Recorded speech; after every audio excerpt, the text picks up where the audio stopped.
It is time. Week 2, fantasy football. Let's go through the games. Giants at Bears. Bears defensive line is pretty much going to dominate that game. Saquon Barkley's going to see similar troubles that he saw in week 1. Daniel Jones keeps that offense alive because the Giants have enough targets where they can hit some guys, move the ball down the field. But that Bears pass rush, that's the key, and they will be a threat. On Bears on offense, it's not super easy to run on the Giants, but Montgomery should have a solid game here.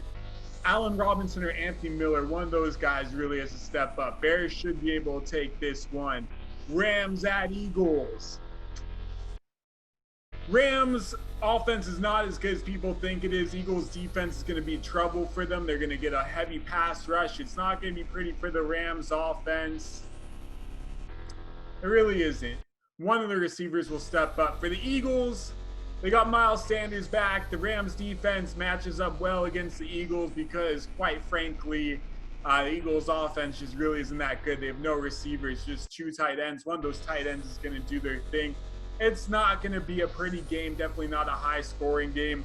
Unlike the Falcons at Cowboys, Falcons are a little banged up in their secondary. Dak's got to have a big game here. Zeke should be able to have a good game as well. Dallas' O-line, Tyron Smith is not playing, but Zeke will still get the rock. He'll still be a threat. The Falcons are really going to have trouble stopping the pass. On the flip side of things, I read anything about Dallas' D on my notes? No.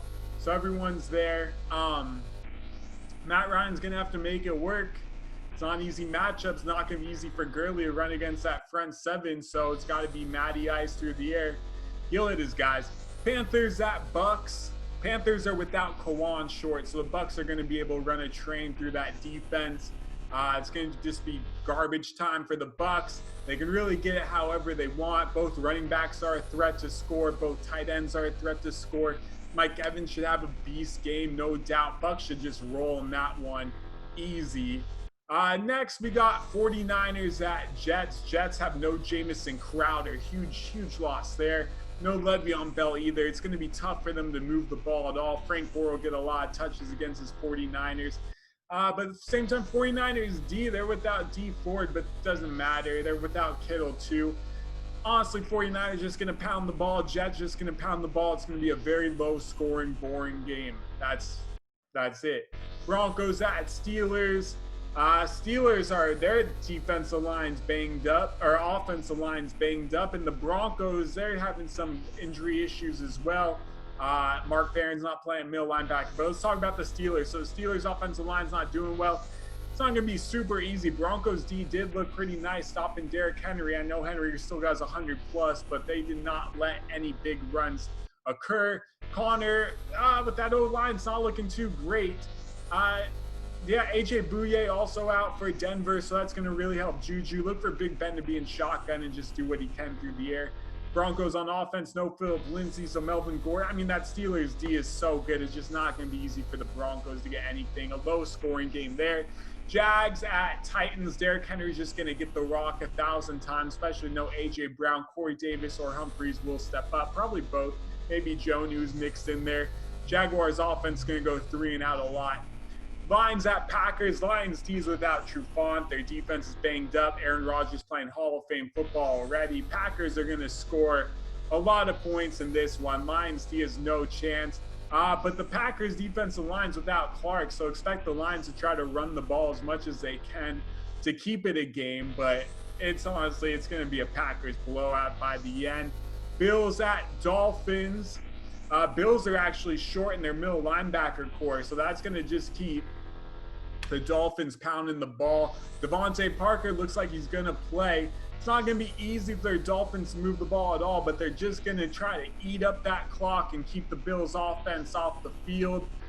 For the Bills, they do have ways to score in this game. It should be some players have got to step up. Either way, Bills have this game locked up. Dolphins are not going to be able to score even without the linebacker injuries.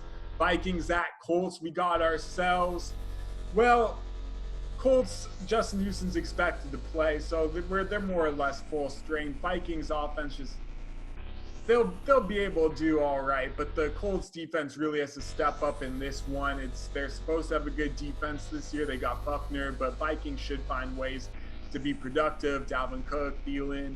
For the Colts, it's easier to pass than to run against the Vikings. Rivers will be without Doyle, so look for Campbell to step up, Hilton to step up. Someone's going to step up because Rivers is going to be throwing the ball. Afternoon games, Redskins at Cardinals. Cardinals having problems with their offensive line health, and Max Williams isn't playing, so that Redskins front seven is going to be creating havoc for Kyler Murray. On the flip side of things, Cardinals defense will be strong in that game as well. That's going to be a very low scoring game, like very low scoring. Ravens at Texans. Both teams are healthy for the most part. Ravens are going to be able to take advantage of that Texans D. Lamar Jackson should look great.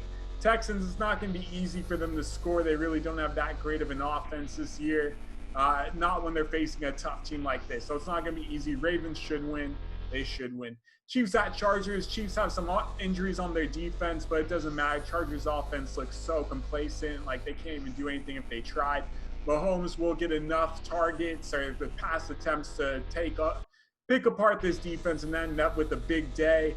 CEH will be able to get his numbers. He should at least, because the Chargers will be sacrificing the run in order to just, let that clock run down, be a low scoring game. They don't want to fall behind because they know that offense can't score.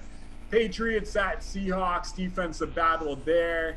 Cam's not going to be great. These receivers are outmatched. The linebacker core, Adams, they're just going to be chasing Cam down. For Russell Wilson, not an easy matchup at all. His weapons are going to be overmatched.